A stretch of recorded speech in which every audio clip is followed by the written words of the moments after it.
Good morning, everybody. This is John with Bell Road Baptist Church. For those of you that are new to the Bell Road Baptist Church family, me and my wife are the youth leaders for our church. We do plan on doing some awesome church staff kind of intro videos for those of you guys that aren't regular visitors with us, or maybe don't know a whole lot about us and are regular visitors with us. I just wanted to give you guys a heads up and let you guys know who I was, and that I'm not just a stranger posting videos on Bell Road Baptist Church.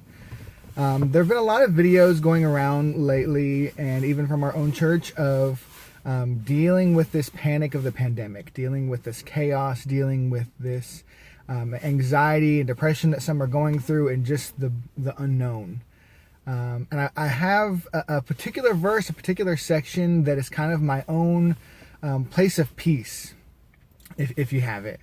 A place where when things are chaotic, when things are crazy, when things are out of my control, is a place that I remember, is a place that I go to, that is my place of peace, my place of order in the chaos.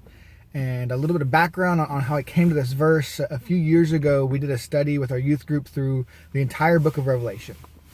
And I don't know that I've ever learned so much about the Bible than all the studying that we did going through this book of Revelation. Revelation is not something you can just go out and teach, because there's a lot in it. There's an incredible amount of symbolism. There's an incredible amount of references back to other sections of the Bible. And it was in this, early on in this study, that I found this verse and some meaning in the symbolism in it. And I've kind of just kept it in my pocket ever since as my place that I go to when things are just crazy. And as I said before, Revelation has an incredible amount of symbolism that if you don't know how those symbols would have been received or portrayed by the people of the time, you can really miss out on some awesome stuff. And this is a perfect example of that, because in Revelation chapter 4, we have this amazing view of the throne room of God. And there's so much going on. This little detail can be really, really easy to miss. And I want to share this with you. I want to point this out to you, and I promise you won't miss this detail ever again. I'm just going to go ahead and read it, and then I'll explain the symbolism on the backside. So in Revelation chapter 4, starting in verse 2, it says, "Immediately I was in the Spirit, and behold, a throne set in heaven, and one sat on the throne. And he who sat there was like jasper and sardius stone in appearance, and there was a rainbow around the throne in appearance like an emerald. Around the throne were 24 thrones, and on the throne I saw 24 elders sitting, clothed in white robes, and they had crowns of gold on their heads.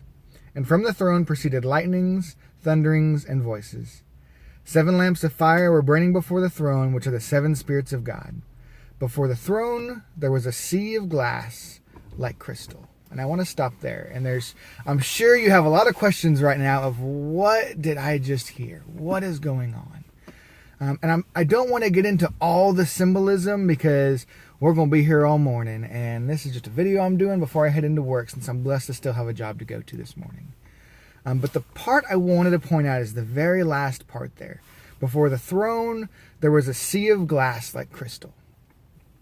And that seems like, okay, there's just like a really shiny crystal floor. Like this is just the best ballroom that you've ever seen, right? But there's a little more going on. Because calling it a sea of glass, the word sea was not something used lightly or spoken of lightly in their day.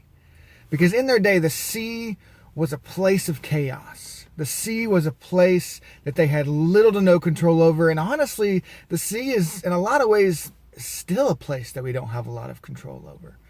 You know, ask any given fisherman how he feels when he's out to sea and a storm he wasn't expecting comes upon him. In the day, sea was used as a symbol for chaos. We see storms on the Sea of Galilee that they weren't expecting. We see storms in Paul's gospel or Paul's letters that weren't expecting, that cause loss of life or nearly sunken ships. Sea was used in a way to describe chaos. Not just nautical chaos, not just chaos on the physical sea itself, but the idea that, man, my life's just like a sea right now. And it would be understood that he's going through some crazy stuff. He's going through some times. Because the sea was unpredictable, and they didn't have a good way to remain in control of it. But that's not the type of sea that we're hearing here in the book of Revelation. The type of sea that we're seeing in Revelation at the foot of the throne of God is a sea that's absolutely still, just like it was glass.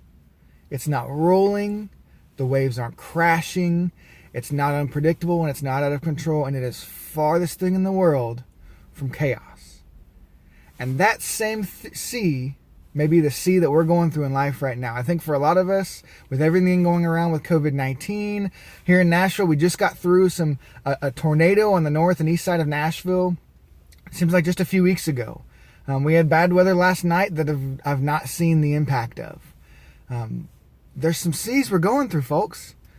And that same sea that we're going through, that same sea is also at the foot of God. But that sea at the foot of God is absolutely still.